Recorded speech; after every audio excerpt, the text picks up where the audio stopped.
Let us now continue the lesson solution. In this solution we have already done Henry's law. Today we will first of all do solid solutions. What are solid solutions? Solid solutions ਜਿਹਦੇ ਵਿੱਚ ਬੇਟਾ ਆਪਾਂ solids ਨੂੰ ਮਤਲਬ solid ਦੇ ਵਿੱਚ ਹੀ solids ਨੂੰ ਆਪਾਂ dissolve ਕਰਦੇ ਹੈਗੇ। ਜਿਵੇਂ ਕਿ ਇਹਦੇ ਵਿੱਚ ਅੱਗੋਂ ਦੋ ਟਾਈਪਸ ਦੇ ਨੇ ਸੋਲਿਡ ਸੋਲੂਸ਼ਨਸ, ਇੱਕ ਤਾਂ ਹੈਗਾ ਸਬਸਟੀਟਿਊਸ਼ਨਲ ਸੋਲਿਡ ਸੋਲੂਸ਼ਨਸ ਤੇ ਇੱਕ ਹੈਗਾ ਇੰਟਰਸਟੀਸ਼ੀਅਲ ਸੋਲਿਡ ਸੋਲੂਸ਼ਨਸ। ਸਬਸਟੀਟਿਊਸ਼ਨਲ ਜਿਹੜੇ ਸੋਲਿਡ ਸੋਲੂਸ਼ਨਸ ਨੇ ਉਹਨਾਂ ਦੇ ਵਿੱਚ ਇਹ ਫਰਕ ਆ ਕਿ ਜਿਵੇਂ ਕਿ ਇਸ ਤਰ੍ਹਾਂ ਮੈਂ ਦੇਖੋ ਐਗਜ਼ਾਮਪਲ ਦੇ ਤੌਰ ਤੇ ਇੱਥੇ ਡਾਇਗਰਾਮ ਬਣਾਈ ਹੋਈ ਆ, ਇਹਦੇ ਵਿੱਚ ਗ੍ਰੀਨ ਕਲਰ ਦੇ ਮੈਂ ਸੋਲਿਡ ਪਾਰਟੀਕਲਸ ਦਿਖਾਏ ਹੋਏ ਨੇ ਔਰ ਜਿਹੜੇ ਇਹਦੇ ਵਿੱਚ ਕਿਤੇ ਕਿਤੇ ਗ੍ਰੀਨ ਨਹੀਂ ਹੈਗੇ, ਇਹ ਰੈੱਡ ਕਲਰ ਦੇ ਨੇ ਜਿਹੜੇ ਇਹ ਇੱਕ ਹੋਰ ਪਾਰਟੀਕਲ ਆ ਜਿਹਦੇ ਨਾਲ ਆਪਾਂ ਇਹਦਾ ਸੋਲੂਸ਼ਨ ਬਣਾਇਆ ਹੈਗੇ, ਇਹ ਵੀ ਸੋਲਿਡ ਪਾਰਟੀਕਲਸ। ਇਹ ਇਸ ਜਗ੍ਹਾ ਤੇ ਇੱਥੇ ਗ੍ਰੀਨ ਆਉਣਾ ਸੀ ਨਾ, ਆ ਗ੍ਰੀਨ ਦੇ ਉੱਪਰ ਇੱਥੇ ਗ੍ਰੀਨ ਆਉਣਾ ਸੀ, ਇੱਥੇ ਵੀ ਰੈੱਡ ਲਾਇਆ ਹੋਇਆ ਮੈਂ, ਯਾਨੀ ਕਿ ਉਸ ਗ੍ਰੀਨ ਵਾਲੇ ਪਾਰਟੀਕਲ ਦੀ ਜਗ੍ਹਾ ਉਸਨੇ ਆਕੂਪਾਈ ਕਰ ਲਈ। ਇੱਕ ਪਾਰਟੀਕਲ ਹੈ ਜਿਹੜਾ ਜਿਵੇਂ ਕਿ ਇਸ ਦੀ ਆਪਾਂ ਐਗਜ਼ਾਮਪਲ ਦੇ ਲੈਂਦੇ ਹੈਗੇ ਬਰਾਸ ਜਿਹੜੀ ਇੱਕ ਬਰਾਸ ਦੇ ਆਪਾਂ ਬਹੁਤ ਸਾਰੀਆਂ ਆਈਟਮਸ ਦੇਖਦੇ ਆਂਗੇ ਜਿਹੜਾ ਕਿ ਕਾਪਰ ਔਰ ਜ਼ਿੰਕ ਨੂੰ ਮਿਕਸ ਕਰਕੇ ਬਣਾਇਆ ਜਾਂਦਾ। ਉਹਦੇ ਵਿੱਚ ਕੀ ਹੋਏਗਾ, ਜਿਵੇਂ ਕਿ ਇਸ ਤਰ੍ਹਾਂ ਕਾਪਰ ਦੇ ਪਾਰਟੀਕਲਸ ਨੇ, ਇਹ ਵਾਲੇ ਇੱਥੇ ਵੀ ਕਾਪਰ ਦਾ, ਇਹ ਵੀ ਕਾਪਰ ਦਾ, ਇਹ ਵੀ ਕਾਪਰ ਦਾ, ਤੇ ਇਹਦੇ ਵਿੱਚ ਵਿਚਾਲੇ ਕਿਹੜੇ ਆ ਗਏ ਜ਼ਿੰਕ ਦੇ ਪਾਰਟੀਕਲਸ ਆ ਜਾਣ। ਜਿਵੇਂ ਕਿ ਇੱਥੇ ਵਿਚਾਲੇ ਆਪਾਂ ਲਿਖ ਦਈਏ ਜ਼ਿੰਕ, ਠੀਕ ਹੈ ਜੀ, ਇੱਥੇ ਇੱਕ ਨੂੰ ਆਪਾਂ ਜ਼ਿੰਕ ਲਿਖ ਦਿੱਤਾ, ਹਾਲਾਂਕਿ ਇੱਥੇ ਕਾਪਰ ਨੇ ਆਉਣਾ ਸੀ ਤੇ ਇੱਥੇ ਸਾਈਡਾਂ ਤੇ ਕੀ ਹੋ ਗਿਆ ਕਾਪਰ, ਇੱਥੇ ਵੀ ਕਾਪਰ, ਇੱਥੇ ਵੀ ਕਾਪਰ। ਇਸ ਤਰ੍ਹਾਂ ਜਿਹੜੇ ਕਿ ਉਸ ਪਾਰਟੀਕਲ ਦੀ ਜਗ੍ਹਾ ਨੂੰ ਆਕੂਪਾਈ ਕਰ ਲੈਂਦੇ ਨੇ ਉਹਨਾਂ ਨੂੰ ਆਪਾਂ ਕਹਿੰਦੇ ਆ ਸਬਸਟੀਟਿਊਸ਼ਨਲ ਸੋਲਿਡ ਸੋਲੂਸ਼ਨਸ। ਔਰ ਦੂਸਰੇ ਹੈਗੇ ਨੇ ਇੰਟਰਸਟੀਸ਼ੀਅਲ ਸੋਲਿਡ ਸੋਲੂਸ਼ਨਸ। ਇੰਟਰਸਟੀਸ਼ੀਅਲ ਦੇ ਵਿੱਚ ਕੀ ਨੇ, ਇਹ ਸਾਰੇ ਦੇ ਸਾਰੇ ਦੇਖੋ ਇੱਕ ਪਾਰਟੀਕਲ ਦੇ ਨੇ, ਗ੍ਰੀਨ ਕਲਰ ਦੇ ਸ਼ੋ ਕੀਤੇ ਨੇ ਨਾ, ਉਹ ਕੀ ਕਰਨਗੇ ਜਿਹੜੀ ਇਹਨਾਂ ਦੇ ਵਿਚਕਾਰ ਖਾਲੀ ਥਾਂ ਬਚੀ ਆ ਵਰਡਸ ਜਿਹਨੂੰ ਆਪਾਂ ਕਹਿੰਦੇ ਉਹਨਾਂ ਨੂੰ ਆਕੂਪਾਈ ਕਰਨਗੇ। ਦੂਸਰੇ ਪਾਰਟੀਕਲਸ ਨੇ ਜਿਹੜੇ ਇੱਥੇ ਜਿਹੜੀਆਂ ਖਾਲੀ ਥਾਵਾਂ ਨੇ ਉਹ ਜਗ੍ਹਾ ਦੇ ਉੱਤੇ ਜਦੋਂ ਉਹ ਪਾਰਟੀਕਲਸ ਦੂਸਰੇ ਹੋਰ ਸਲਿਊਟ ਦੇ ਮੰਨ ਲਓ ਤੁਸੀਂ, ਠੀਕ ਹੈ, ਇਹ ਸੋਲਵੈਂਟ ਹੋ ਗਿਆ, ਮੰਨ ਲਓ ਇਹ ਸਲਿਊਟ ਆ, ਇਹ ਵਰਡਸ ਵਾਲੀ ਥਾਂ ਨੇ ਜਿਹੜੀਆਂ ਉਹਨਾਂ ਨੂੰ ਆਕੂਪਾਈ ਕਰ ਲੈਂਦੇ ਨੇ। ਜਾਣੀ ਕਿ ਜਿਹੜੇ ਪਹਿਲੇ ਪਾਰਟੀਕਲਸ ਨੇ ਉਹ ਤਾਂ ਸੇਮ ਐਜ਼ ਇਟ ਇਜ਼ ਉਸੇ ਤਰ੍ਹਾਂ ਰਹਿਣਗੇ, ਪਰ ਉਹਨਾਂ ਦੇ ਵਿਚਕਾਰ ਜਿਹੜੀ ਖਾਲੀ ਥਾਂ ਆ ਉਹਨਾਂ ਨੂੰ ਜਦੋਂ ਇਹ ਆਕੂਪਾਈ ਕਰਦੇ ਨੇ ਤਾਂ ਉਸ ਤਰ੍ਹਾਂ ਦਾ ਜਿਹੜਾ ਸੋਲੂਸ਼ਨ ਬਣਦਾ ਸੋਲਿਡਸ ਦਾ ਉਹਨਾਂ ਨੂੰ ਆਪਾਂ ਕਹਿੰਦੇ ਇੰਟਰਸਟੀਸ਼ੀਅਲ ਸੋਲਿਡ ਸੋਲੂਸ਼ਨਸ। ਹੁਣ ਤੁਸੀਂ ਇਹ ਦੇਖੋ, ਇਹਦੇ ਵਿੱਚ ਜਦੋਂ ਵਰਡਸ ਨੂੰ ਇਹ ਆਕੂਪਾਈ ਕਰਦੇ ਨੇ ਤਾਂ ਇਹਦਾ ਮਤਲਬ ਜਿਹੜੀ ਖਾਲੀ ਥਾਂ ਸੀ ਉਹ ਵੀ ਆਕੂਪਾਈ ਹੋ ਗਈ, ਖਾਲੀ ਥਾਂ ਤਾਂ ਕੋਈ ਰਹੀ ਨਹੀਂ। ਇਹਦਾ ਮਤਲਬ ਜਿਹੜਾ ਇਸ ਸੋਲੂਸ਼ਨ ਦੇ ਨਾਲ ਜਿਹੜਾ ਵੀ ਕੋਈ ਬਣੇਗਾ, ਕੁਝ ਵੀ ਸਬਸਟੈਂਸ ਜਿਹੜਾ ਬਣੇਗਾ ਉਹ ਬਹੁਤ ਜ਼ਿਆਦਾ ਹਾਰਡ ਹੋਏਗਾ। ਇਹਦੀ ਇੱਕ ਐਗਜ਼ਾਮਪਲ ਹੈਗੀ ਆ ਟੰਗਸਟਨ ਕਾਰਬਾਈਡ। ਨੈਕਸਟ ਆਪਾਂ ਕਰਨਾ ਹੁਣ ਵੇਪਰ ਪ੍ਰੈਸ਼ਰ ਆਫ ਲਿਕੁਇਡ ਦਾ ਜਿਹੜਾ ਵੇਪਰ ਪ੍ਰੈਸ਼ਰ ਆ ਇਹ ਵੀ ਬਹੁਤ ਜ਼ਿਆਦਾ ਈਜ਼ੀ ਆ ਬੇਟੇ। ਆਪਾਂ ਕੋਈ ਵੀ ਜਿਹੜਾ ਲਿਕੁਇਡ ਆ ਉਸ ਦਾ ਜਿਹੜਾ ਵੇਪਰ ਪ੍ਰੈਸ਼ਰ ਕਿਸ ਤਰ੍ਹਾਂ ਆਪਾਂ ਮੇਜ਼ਰ ਕਰਦੇ ਆਂਗੇ, ਜਿਵੇਂ ਕਿ ਮੰਨ ਲਓ ਤੁਸੀਂ ਕਿਸੇ ਬਰਤਨ ਦੇ ਵਿੱਚ ਕੋਈ ਲੈ ਲਿਆ ਲਿਕੁਇਡ, ਲੈ ਲਿਆ ਪਾਣੀ ਲੈ ਲਿਆ, ਮੰਨ ਲਓ ਤੁਸੀਂ ਉਸ ਦਾ ਢੱਕਣ ਬਿਲਕੁਲ 에ਅਰ ਟਾਈਟ ਕਰਕੇ ਬਿਲਕੁਲ ਉਹਨੂੰ ਬੰਦ ਕਰਕੇ ਚੰਗੀ ਤਰ੍ਹਾਂ ਉਸ ਨੂੰ ਗੈਸ ਤੇ ਰੱਖਤਾ, ਬੋਇਲ ਕਰਨ ਲਈ ਰੱਖ ਦਿੱਤਾ, ਤਾਂ ਉਹਦੇ ਵਿੱਚ ਕੀ ਆ ਵੇਪਰਸ ਬਣਨਗੇ ਨਾ। ਜਦੋਂ ਬੋਇਲ ਕਰਨਾ ਸ਼ੁਰੂ ਹੋ ਗਿਆ ਤਾਂ ਉਹਦੇ ਵਿੱਚ ਵੇਪਰਸ ਬਣਨੇ ਸ਼ੁਰੂ ਹੋ ਗਏ। ਵੇਪਰਸ ਨੇ ਜਿਹੜੇ ਉਹ ਕਿਹੜੀ ਥਾਂ ਨੂੰ ਆਕੂਪਾਈ ਕਰਦੇ ਨੇ, ਜਿਹੜੀ ਉੱਪਰ ਖਾਲੀ ਥਾਂ ਆ ਉਸ ਖਾਲੀ ਥਾਂ ਨੂੰ ਉਹ ਆਕੂਪਾਈ ਕਰਦੇ ਨੇ, ਉਸ ਖਾਲੀ ਥਾਂ ਦੇ ਵਿੱਚ ਰੈਂਡਮਲੀ ਮੂਵ ਕਰਦੇ ਨੇ ਇੱਧਰ ਉੱਧਰ। ਜਦੋਂ ਲਿਕੁਇਡ ਆ ਜਿਹੜਾ ਵੇਪਰਸ ਦੇ ਵਿੱਚ ਕਨਵਰਟ ਹੋ ਰਿਹਾ ਤਾਂ ਵੇਪਰਸ ਖਾਲੀ ਥਾਂ ਦੇ ਵਿੱਚ ਜਾ ਰਹੇ ਨੇ ਔਰ ਫਿਰ ਕੀ ਹੋ ਰਿਹਾ, ਲਿਕੁਇਡ ਤਾਂ ਘਟ ਰਿਹਾ ਨਾ, ਲਿਕੁਇਡ ਦੇ ਜਦੋਂ ਵੇਪਰਸ ਬਣਨੇ ਤਾਂ ਲਿਕੁਇਡ ਘਟ ਰਿਹਾ ਹੈ। ਜਦੋਂ ਲਿਕੁਇਡ ਘਟਦਾ ਆ ਉੱਪਰਲੇ ਥਾਂ ਜਿਹੜੀ ਆ ਉੱਪਰਲੇ ਪਾਸੇ ਜਿਹੜੀ ਥਾਂ ਆ ਥੋੜ੍ਹੀ ਬਹੁਤ ਵੱਧ ਜਾਂਦੀ ਹੈਗੀ, ਥੋੜ੍ਹਾ ਜਿਹਾ ਲਿਕੁਇਡ ਜਦੋਂ ਘਟਦਾ ਹੈ ਤਾਂ ਥੋੜ੍ਹੀ ਜਿਹੀ ਥਾਂ ਉੱਪਰ ਵੱਧ ਜਾਂਦੀ ਹੈ। ਤਾਂ ਪਰ ਵੇਪਰਸ ਬਹੁਤ ਜ਼ਿਆਦਾ ਬਣ ਰਹੇ ਨੇ, ਰੈਂਡਮਲੀ ਇੱਕ ਦੂਜੇ ਨਾਲ ਕੋਲਾਈਡ ਕਰਦੇ ਨੇ। ਜਦੋਂ ਵੇਪਰ ਜ਼ਿਆਦਾ ਵੱਧਦੇ ਨੇ ਉਹਨਾਂ ਨੂੰ ਕੋਲੀਜ਼ਨ ਦੇ ਵਾਸਤੇ ਜਗ੍ਹਾ ਘਟ ਜਾਂਦੀ ਹੈਗੀ, ਇੱਧਰ ਉੱਧਰ ਮੂਵਮੈਂਟ ਕਰਨ ਦੇ ਵਾਸਤੇ ਉਹਨਾਂ ਦੀ ਜਗ੍ਹਾ ਘਟਦੀ ਹੈਗੀ। ਇਸ ਕਰਕੇ ਉਹ ਜਦੋਂ ਕੋਲਾਈਡ ਕਰਦੇ ਕੀ ਕਰਦੇ ਨੇ, ਜਦੋਂ ਜਗ੍ਹਾ ਘਟਦੀ ਹੈ ਤਾਂ ਜਿਹੜਾ ਲਿਕੁਇਡ ਹੇਠਾਂ ਬੋਇਲ ਕਰ ਰਿਹਾ ਹੈ ਜਿਹਦੇ ਵੇਪਰਸ ਬਣ ਰਹੇ ਉਹਦੀ ਸਰਫੇਸ ਦੇ ਨਾਲ ਟੱਚ ਕਰਦੇ ਨੇ, ਉਹਦੀ ਸਰਫੇਸ ਦੇ ਨਾਲ ਜਦੋਂ ਟੱਚ ਕਰਦੇ ਨੇ ਤਾਂ ਉਹ ਕੰਡੈਂਸ ਹੋ ਜਾਂਦੇ ਨੇ, ਕਿਉਂਕਿ ਜਿਹੜਾ ਬੋਇਲ ਹੋ ਰਿਹਾ ਲਿਕੁਇਡ ਆ ਉਸ ਦਾ ਟੈਂਪਰੇਚਰ ਔਰ ਜਿਹੜੀ ਭਾਫ ਬਣੀ ਹੋਈ ਉੱਪਰ ਵੇਪਰਸ ਬਣੇ ਨੇ ਦੋਨਾਂ ਦੇ ਟੈਂਪਰੇਚਰ 'ਚ ਡਿਫਰੈਂਸ ਹੁੰਦਾ। ਹਮੇਸ਼ਾ ਭਾਫ ਆ ਜਿਹੜੀ ਵੇਪਰਸ ਨੇ ਜਿਹੜੇ ਬਣੇ ਹੋਏ ਪਾਣੀ ਦੇ ਵੇਪਰਸ ਬਣੇ ਨੇ ਜਾਂ ਕਿਸੇ ਦੇ ਵੀ ਵੇਪਰਸ ਬਣਦੇ ਆ ਉਹਦਾ ਟੈਂਪਰੇਚਰ ਹਮੇਸ਼ਾ ਹਾਈ ਹੁੰਦਾ ਬੋਇਲਿੰਗ ਵਾਟਰ ਦੇ ਨਾਲ। ਜਿਹੜਾ ਵੀ ਉਹ ਲਿਕੁਇਡ ਬੋਇਲ ਕਰ ਰਿਹਾ ਉਹਦੇ ਨਾਲੋਂ ਉਸ ਦਾ ਜਿਹੜਾ ਪ੍ਰੈਸ਼ਰ ਆ ਉਹਦਾ ਜਿਹੜਾ ਟੈਂਪਰੇਚਰ ਆ ਉਹ ਜ਼ਿਆਦਾ ਹੁੰਦਾ। ਇਸ ਕਰਕੇ ਜਦੋਂ ਉਹ ਸਰਫੇਸ ਲਿਕੁਇਡ ਦੀ ਸਰਫੇਸ ਦੇ ਨਾਲ ਟੱਚ ਕਰਦੇ ਨੇ ਤਾਂ ਕੰਡੈਂਸ ਹੋ ਜਾਂਦੇ ਨੇ। ਅਖੀਰ ਤੇ ਇਸ ਤਰ੍ਹਾਂ ਦੀ ਇੱਕ ਪੋਜੀਸ਼ਨ ਬਣ ਜਾਂਦੀ ਹੈ ਕਿ ਜਿੰਨੇ ਵੇਪਰਸ ਬਣਦੇ ਨੇ ਉਨੇ ਹੀ ਕੰਡੈਂਸ ਹੋਈ ਜਾਂਦੇ ਨੇ, ਕਿਉਂਕਿ ਜਗ੍ਹਾ ਘੱਟ ਗਈ ਕੋਲੀਜ਼ਨ ਦੇ ਵਾਸਤੇ, ਤੇ ਉਹ ਲਿਕੁਇਡ ਦੀ ਸਰਫੇਸ ਦੇ ਨਾਲ ਹੀ ਕੰਡੈਂਸ ਨਾਲ ਸਟ੍ਰਾਈਕ ਕਰਦੇ ਨੇ ਤਾਂ ਉਹ ਕੰਡੈਂਸ ਹੁੰਦੇ ਨੇ। ਇੱਕ ਇਸ ਤਰ੍ਹਾਂ ਦੀ ਪੋਜੀਸ਼ਨ ਆ ਜੂਗੀ ਜਦੋਂ ਜਿੰਨੇ ਵੇਪਰਸ ਬਣਨਗੇ ਉਨੇ ਹੀ ਕੰਡੈਂਸ ਹੋਣਗੇ। ਇਟ ਮੀਨਸ ਇਕੁਇਲਿਬਰੀਅਮ ਕ੍ਰੀਏਟ ਹੋ ਗਿਆ ਨਾ। ਇਸ ਇਕੁਇਲਿਬਰੀਅਮ ਦੇ ਉੱਤੇ ਜਾ ਕੇ ਜਿਹੜਾ ਪ੍ਰੈਸ਼ਰ ਉਸ ਵੇਪਰਸ ਦੇ ਦੁਆਰਾ ਕ੍ਰੀਏਟ ਕੀਤਾ ਜਾਂਦਾ, ਉਸ ਪ੍ਰੈਸ਼ਰ ਨੂੰ ਅਸੀਂ ਕਹਿੰਦੇ ਆ vapour pressure of that liquid. ਠੀਕ ਹੈ ਨਾ, ਸਿੰਪਲ ਆ, ਕੋਈ ਔਖਾ ਨਹੀਂ ਕਿ ਇਕੁਇਲਿਬਰੀਅਮ ਕੰਡੀਸ਼ਨ ਤੇ ਜਾ ਕੇ ਜਿਹੜਾ ਪ੍ਰੈਸ਼ਰ ਉਹ ਐਗਜ਼ਰਟ ਕਰਦੇ ਨੇ ਉਸ ਪ੍ਰੈਸ਼ਰ ਨੂੰ ਆਪਾਂ ਵੇਪਰ ਪ੍ਰੈਸ਼ਰ ਕਹਿੰਦੇ ਆ। The pressure exerted by the vapors above the liquid surface in equilibrium with the liquid at a given temperature is called vapor pressure. Next on factors ने ਜਿਹੜੇ ਕਿਹੜੇ ਅਫੈਕਟ ਕਰਦੇ ਨੇ ਵੇਪਰ ਪ੍ਰੈਸ਼ਰ ਨੂੰ। ਇੱਕ ਤਾਂ ਨੇਚਰ ਆਫ ਦਾ ਲਿਕੁਇਡ, ਕਿ liquid ਦੀ nature ਕਿਸ ਤਰ੍ਹਾਂ ਦੀ ਆ। ਹੁਣ ਲਿਕੁਇਡ ਦੇਖੋ ਅਲੱਗ-ਅਲੱਗ ਤਰ੍ਹਾਂ ਦੇ ਲਿਕੁਇਡਸ ਨੇ, ਪਾਣੀ ਵੀ ਲੈ ਲਓ ਜਾਂ ਤੁਸੀਂ ਅਲਕੋਹਲ ਲੈ ਲਓ, ਡਾਈ ਮਿਥਾਈਲ ਈਥਰ ਲੈ ਲਓ, ਕੁਝ ਵੀ ਲੈ ਲਓ, ਕੋਈ ਵੀ ਲਿਕੁਇਡ ਲੈ ਲਓ। ਕੋਈ ਤਾਂ ਲਿਕੁਇਡ ਬਹੁਤ ਛੇਤੀ ਵੇਪਰਸ ਦੇ ਵਿੱਚ ਕਨਵਰਟ ਹੋ ਜਾਂਦਾ, ਕੋਈ ਬਹੁਤ ਛੇਤੀ ਕਨਵਰਟ ਨਹੀਂ ਹੁੰਦਾ।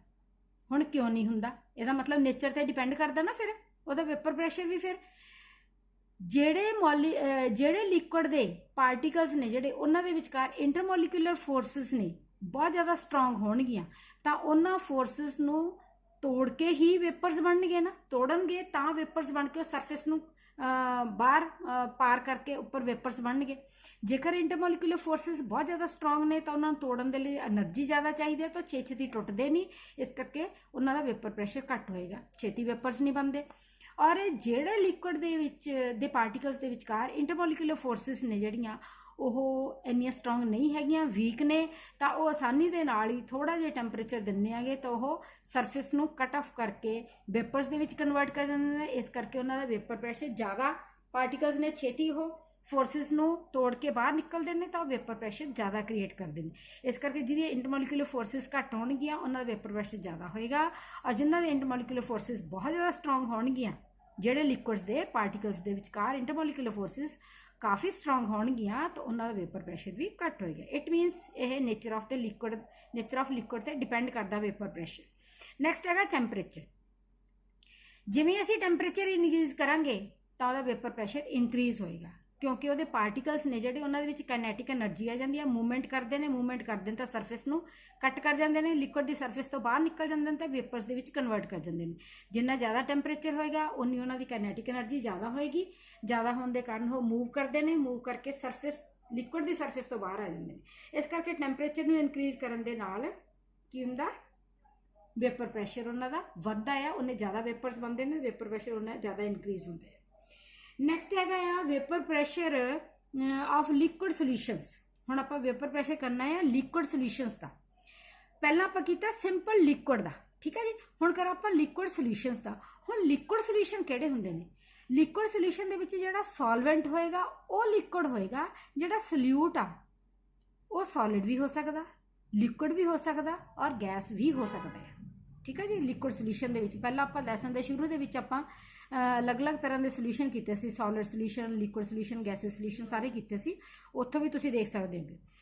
ਹੁਣ ਆਪਾਂ ਇਹਦੇ ਵੇਪਰ ਪ੍ਰੈਸ਼ਰ ਲਿਕੁਇਡ ਸੋਲਿਊਸ਼ਨ ਦਾ ਕਰਨ ਦੇ ਵਾਸਤੇ ਆਪਾਂ ਰੌਲਜ਼ ਲਾ ਕਰਨਾ ਹੈ। ਰੌਲਜ਼ ਲਾ ਫਾਰ ਵੋਲੇਟਾਈਲ ਸੋਲਿਊਟਸ। ਇਹਦੇ ਤੇ ਜਿਹੜਾ ਲਿਕੁਇਡ ਸੋਲਿਊਸ਼ਨ ਦਾ ਜਿਹੜਾ ਵੇਪਰ ਪ੍ਰੈਸ਼ਰ ਕਰਨਾ ਇਹਦੇ ਨਾਲ ਰਿਲੇਟਡ ਰੌਲਟ ਨੇ ਇੱਕ ਲਾਅ ਦਿੱਤਾ ਆ। ਕਾਹਦੇ ਵਾਸਤੇ ਦਿੱਤਾ? ਸਿਰ ਉਹ ਸੋਲਿਊਸ਼ਨ ਲੈਣਾ ਆਪਾਂ ਜਿਹਦੇ ਵਿੱਚ ਦੇਖੋ ਸੋਲਵੈਂਟ ਤਾਂ ਹੋਏਗਾ ਹੀ, ਵੋਲੇਟਾਈਲ ਹੋਏਗਾ, ਲਿਕੁਇਡ ਹੀ ਹੋਏਗਾ, ਪਰ ਸੋਲਿਊਟ ਵੀ ਆ ਜਿਹੜਾ ਉਹ ਵੋਲੇਟਾਈਲ ਹੋਏਗਾ। ਉਹਨੂੰ ਵੋਲੇਟਾਈਲ ਕੀ ਹੁੰਦਾ?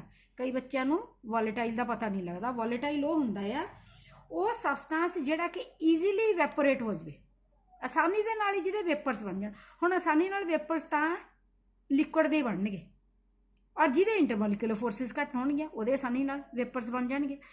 ਹੁਣ ਰੌਲਟ ਨੇ ਜਿਹੜਾ ਲਾਅ ਦਿੱਤਾ ਸਿਰਫ ਉਸ ਦੇ ਵਾਸਤੇ ਦਿੱਤਾ ਜਿਹਦੇ ਵਿੱਚ ਸੋਲਿਊਟ ਵੋਲੇਟਾਈਲ ਹੋਏਗਾ।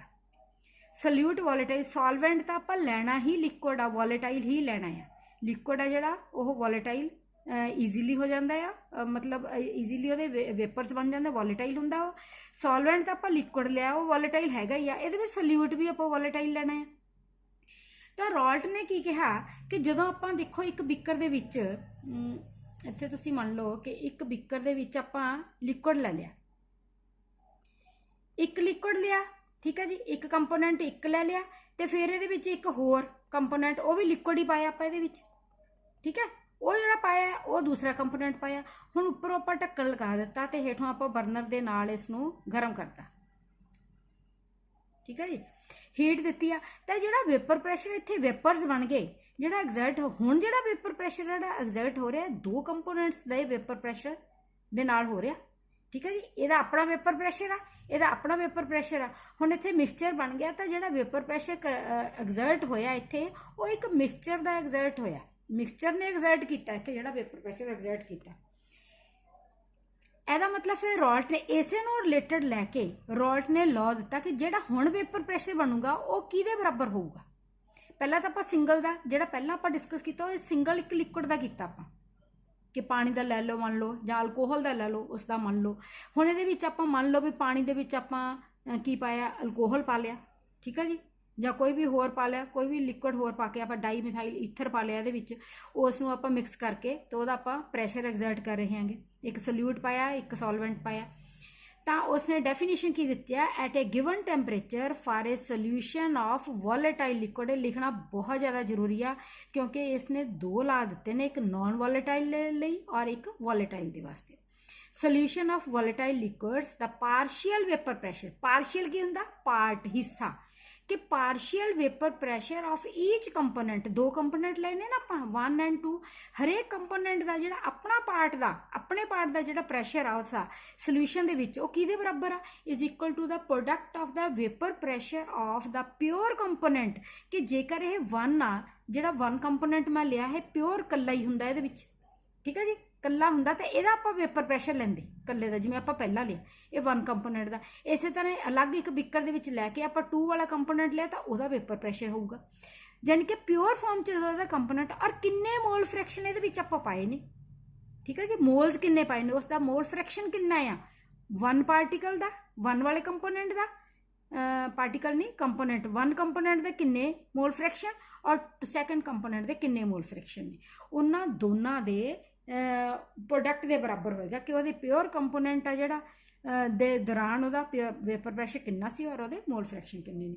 इसनूं आपां लिख सकते हैं इस तरह कि जेकर पार्शियल वेपर प्रैशर मतलब जिहड़ा P1 कंपोनेंट आ उहदा प्रैशर किहदे बराबर आ जदों टोटल सोल्यूशन दे विच आ, जदों प्योर फॉर्म दे विच आ, प्योर फॉर्म लई आपां नॉट ला दिंदे इत्थे, जदों प्योर फॉर्म दे विच कल्ले दा इत्थे आपां वेपर प्रैशर डिनोट किया तो वह कॉन्सटेंट होएगा, पानी का वेपर प्रैशर होना जिहड़ा कॉन्सटेंट आ, अल्कोहल का भी कॉन्सटेंट आ, कोई भी लैने आप लिक्विड का वेपर प्रैशर है जिहड़ा कॉन्सटेंट आ।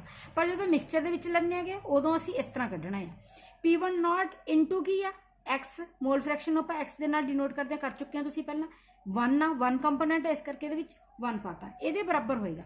हुण जिहड़ा सैकेंड कंपोनेंट आपां पाया है P2 इज इक्वल टू वो भी हो गया P2 नॉट x2। हुण टोटल जिहड़ा उपर टोटल वेपर प्रैशर बन गया इत्थे वो किहदे बराबर होगा, दो कंपोनेंट पाए तो दोनों के प्रैशर के बराबर होना चाहिए। इसका मतलब आप की करांगे फिर टोटल वेपर प्रैशर किहदे बराबर होएगा P1 प्लस P2, जिहड़ा आप पार्शियल वेपर प्रैशर P1 ते P2 कड्ढे ने इन्हां दोनों के जोड़ के बराबर होना चाहिए है, ठीक है जी। तो इत्थे तुसीं वैल्यूज़ पा दो हुण P1 की ते P2 की इत्थे वैल्यूज़ पा दो, की हो गया P1 not x1 plus P2 not x2। हुण ये जो तुसी वैल्यूज़ पा दित्तियां तां तुसी मोल फ्रैक्शन दे विच कीता होया कि x1 plus x2 is equal to 1, हमेशा 1 के बराबर हुंदा मोल फ्रैक्शन आ जिहड़ा x1 ते x2 इज इक्वल टू 1। इहदे विचों हुण जेकर आपां वैल्यू 1 दी कढ लईए कि x1 आ जिहड़ा इज इक्वल टू 1 माइनस 1 की वैल्यू पाई 1 माइनस x2, जेकर आपां इस तरह कर सकते हैं ना आपां x2 ने इधर ले जा सकते हैं तो x1 की जो वैल्यू इत्थे ये x1 की वैल्यू आ गई, जे x1 दे विच आपां आह वाली वैल्यू फिल कर दिया तो की बन जूगा P1 not 1 minus x2 plus P2 not x2। इसनूं तुसीं खोल दो हुण की बन गया P1 not minus P1 not x2 plus P2 not x2, ठीक है जी। ये की बन गया हुण देखो ये P1 नॉट है ये P2 नॉट आ माइनस ये हुण तुसीं x2 इधरले पासे आ गए ना कॉमन, इहनूं कॉमन कढ़ सकते हैं कि आपां P1 not minus P1 not plus P2 not Moore minus है ना, माइनस है जो अंदरले पासे की जाऊगा फिर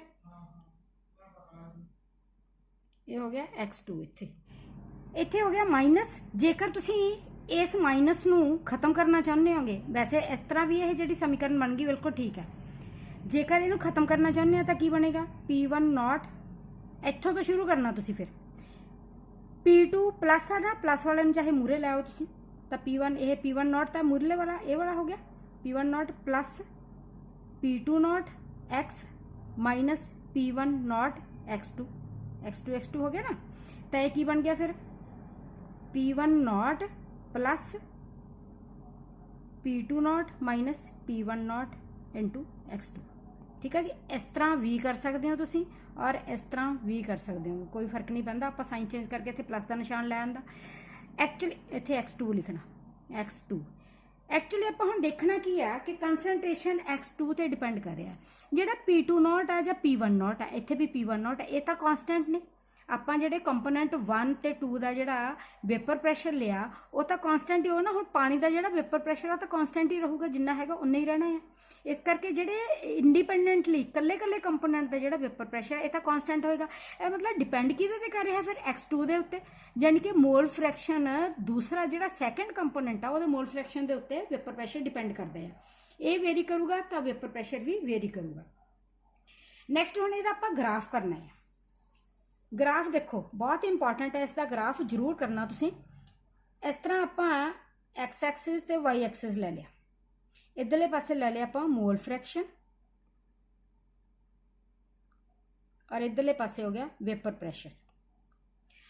हुण जिहड़ा पहला कंपोनेंट है, एक कंपोनेंट का मन के चलीए पहला आप एक कंपोनेंट यानी कि x1, जदों x1 की वैल्यू 1 होएगी, ਹੁਣ ਆਪਾਂ ਇੱਥੇ ਵੈਲਿਊ ਵੀ ਪਾ ਲਓ ਤੁਸੀਂ P1 ਇਜ਼ ਇਕੁਅਲ ਟੂ ਆਪਾਂ ਕੀਤਾ P1 ਨੋਟ x1, ਇਹੀ ਕੀਤਾ ਆਪਾਂ ਜਦੋਂ ਪਾਰਸ਼ੀਅਲ ਵੇਪਰ ਪ੍ਰੈਸ਼ਰ ਕੀਤਾ। ਜੇਕਰ ਆਪਾਂ x1 ਦੀ ਵੈਲਿਊ ਹੁਣ 1 ਮੰਨ ਲਈਏ, ਇਹਦੀ ਵੈਲਿਊ ਆਪਾਂ 1 ਪਾ ਦਈਏ ਤਾਂ ਕੀ ਬਣ ਜਾਊਗਾ P1 is equal to P1 naught into 1। ਠੀਕ ਹੈ ਜੀ, ਕੀ ਬਣ ਗਿਆ P1 ਨੋਟ ਦੇ ਬਰਾਬਰ ਹੋ ਗਿਆ। ਇਹਦਾ ਮਤਲਬ ਇੱਥੇ ਵੇਪਰ ਪ੍ਰੈਸ਼ਰ P1 ਨੋਟ ਆ ਜਿਹੜਾ ਫਿਕਸ ਆ, ਮੰਨ ਲਓ ਵੀ ਇਹਦਾ P1 ਨੋਟ ਪ੍ਰੈਸ਼ਰ ਇੱਥੇ ਆ, P1 नॉट वेपर प्रैशर इत्थे हैगा। तो इधरले पासे तुसी x इज इक्वल टू 0 लै लो। हुण जेकर आप x इज इक्वल टू 0 इत्थे वैल्यू पाने, आ वाली 0 वैल्यू पा दिंदे इत्थे 0 जे वैल्यू पा दी तो P1 नॉट इहदे नाल मल्टीप्लाई करो तो 0 बन जाऊगा सारे का सारा। मतलब P1 इज इक्वल टू 0, कोई प्रैशर नहीं एग्जर्ट हो रहा ਇੱਥੇ। ਜਿਵੇਂ ਜਿਵੇਂ ਤੁਸੀਂ ਮੋਲਸ ਇਹਦੇ ਵਿੱਚ ਪਾਓਗੇ ਇਹਦੇ ਵਿੱਚ ਤਾਂ ਉਵੇਂ ਉਵੇਂ ਵੇਪਰ ਪ੍ਰੈਸ਼ਰ ਵੱਧਦਾ ਜਾਊਗਾ। ਤਾਂ ਇਸ ਤਰ੍ਹਾਂ ਇਹਨਾਂ ਨੂੰ ਦੋਨਾਂ ਨੂੰ ਤੁਸੀਂ ਆਪਸ ਦੇ ਵਿੱਚ ਇਸ ਤਰ੍ਹਾਂ ਲਾਈਨ ਦੇ ਨਾਲ ਰਲਾ ਦਿਓ, इस तरह ही होगा ना। फिर 0 ते तो यह आ 1 ते यह है, तो दोनों ला दो तो यह वाला ग्राफ बन गया। हुण दूसरा ग्राफ आ जिहड़ा अलग ग्राफ बनाउण दी बजाय इहदे विच ही इस तरह बनाता।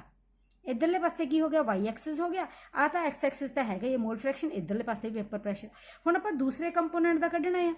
दूसरे कंपोनेंट का मान लो इधरले पासे x2 इज इक्वल टू 1 आ, जो x2 1 मन्ने उस तरह ही वह भी P2 बन जूगा। इत्थे मान लो भी यदा वेपर प्रैशर जो P2 आ इत्थे है, तो जो x2 इज इक्वल टू 0 आ तो 0 तो इत्थे ही होगा जिवें तुहानूं पहलां समझाया। तो जिमें जिमें आपां मोल्स पावांगे तो प्रैशर इसका वधदा जाऊगा, तो इस लाइन नूं तुसीं इस तरह मिला दोगे। हुण जिहड़ा टोटल वेपर प्रैशर आ, टोटल वेपर प्रैशर आपां कीता कि P1 प्लस P2। ठीक है, वेपर प्रैशर जिहड़ा दोनों का जिहड़ा वेपर प्रैशर आ उन्हां दे बराबर होगा। हुण P1 नॉट कदों आ जदों x1 इज इक्वल टू 0 आ। ਆਪਾਂ ਇਹੀ ਕੀਤਾ ਨਾ P1 प्लस P2, टोटल ਜਿਹੜਾ ਵੇਪਰ ਪ੍ਰੈਸ਼ਰ ਕੀਤਾ ਆਪਾਂ P is equal to P1 plus P2, ਉਹ ਕਿਹਦੇ ਬਰਾਬਰ ਸੀ P1 ਨੋਟ x1 ਤੇ P2 ਨੋਟ x2। ਹੁਣ ਆਪਾਂ ਇੱਥੇ x1 ਮੰਨ ਲਿਆ 1 ਤੇ x2 ਵੀ 1 ਮੰਨ ਲਿਆ, ਤਾਂ ਕਿਹਦੇ ਬਰਾਬਰ ਬਣ ਜੂਗਾ ਫਿਰ ਇਹ P इज इक्वल टू ਕਿਹਦੇ ਬਰਾਬਰ ਹੋ ਜੂਗਾ P1 note plus P2 not. ठीक है जी, ਇਹਦੇ ਬਰਾਬਰ ਜਦੋਂ ਹੋ ਗਿਆ ਤਾਂ ਇਹਦਾ ਮਤਲਬ ਫਿਰ ਦੋਨੋਂ ਇਹ ਆਹ ਵਾਲਾ ਪ੍ਰੈਸ਼ਰ ਤੇ ਆਹ ਵਾਲਾ ਪ੍ਰੈਸ਼ਰ ਦੋਨਾਂ ਦਾ ਜਿਹੜਾ ਜੋੜ ਆ ਉਹ टोटल वेपर प्रैशर है। तो इन्होंने दोनों लाइन इन्हों दोनों पॉइंट्स में तुम आपस के मिला दो, ये बन गया टोटल वेपर प्रैशर। ठीक है, मैंने लगता कि तुहानूं इहदी समझ आ गई होगी ग्राफ की चंगी तरह। ये ग्राफ मतलब अलग अलग प्लॉट करने की बजाय आप एक दे विच प्लॉट कर ले, एक 1 कंपोनेंट लिए कर ले, एक सैकेंड कंपोनेंट लिए कर ले, इस तरह ये बन गया था टोटल वेपर प्रैशर बन गया। कंपोनेंट दा एक क्वेश्चन बच्चे जरूर करते हैं इस तरह कि भी मैडम तुसीं आह वाला हाई पॉइंट ते क्यों लिया, इहनूं घट ते क्यों लिया। ਇਹ देखो जो आप एक कंटेनर के दो लिक्विड पाए ने तो दोनों का सेम तो वेपर प्रैशर हो नहीं सकता, किसी का एक का घट होगा या एक का वध होगा। ਠੀਕ ਆ। ਕਿਸੇ ਦਾ ਵੀ ਤੁਸੀਂ ਅਜ਼ਿਊਮ ਕਰ ਸਕਦੇ ਹੋ ਕਿ ਇਹਦਾ ਵੱਧ ਆ ਜਾਂ ਇਹਦਾ ਵੀ ਵੱਧ ਕਰ ਸਕਦੇ ਹੋਗੇ, ਇੱਕ ਦਾ ਵੱਧ ਇੱਕ ਦਾ ਘੱਟ ਕਰ ਸਕਦੇ ਹੋਗੇ। ਹੋ ਸਕਦਾ ਵੀ ਬਰਾਬਰ ਹੋਣ, ਪਰ ਆਲਮੋਸਟ ਨੀਅਰਲੀ ਬਰਾਬਰ ਹੋ ਸਕਦੇ ਨੇ, ਬਿਲਕੁਲ ਟੋਟਲੀ ਬਰਾਬਰ ਨਹੀਂ ਹੋ ਸਕਦੇ। ਇਸ ਕਰਕੇ ਇਹ ਇੱਕ ਅਜ਼ਿਊਮ ਕੀਤਾ ਹੋਇਆ ਵੀ ਇੱਕ ਦਾ ਵੇਪਰ ਪ੍ਰੈਸ਼ਰ ਜ਼ਿਆਦਾ, ਇੱਕ ਦਾ ਘੱਟ ਆ, ਤੇ ਇਸ ਤਰ੍ਹਾਂ ਲਾਈਨਾਂ ਨੂੰ ਆਪਾਂ ਆਪਸ ਦੇ ਵਿੱਚ ਜੋੜਤਾ ਤੇ ਇਸ ਦਾ ਕੀ ਬਣ ਗਿਆ, ਵੇਪਰ ਪ੍ਰੈਸ਼ਰ। ਇਸ ਤਰ੍ਹਾਂ ਇਸ ਨੂੰ ਆਪਾਂ ਸੋਲਵ ਕਰ ਸਕਦੇ। ਬਹੁਤ ਜ਼ਿਆਦਾ ਇੰਪੋਰਟੈਂਟ ਆ ਰੌਲਸ ਲਾ, ਤੇ ਇਸ ਨੂੰ ਤੁਸੀਂ ਧਿਆਨ ਨਾਲ ਕਰਨਾ। ਨੈਕਸਟ ਵੀਡੀਓ ਦੇ ਵਿੱਚ ਆਪਾਂ ਨਾਨ ਵੋਲੇਟਾਈਲ ਦਾ ਕਰਾਂਗੇ।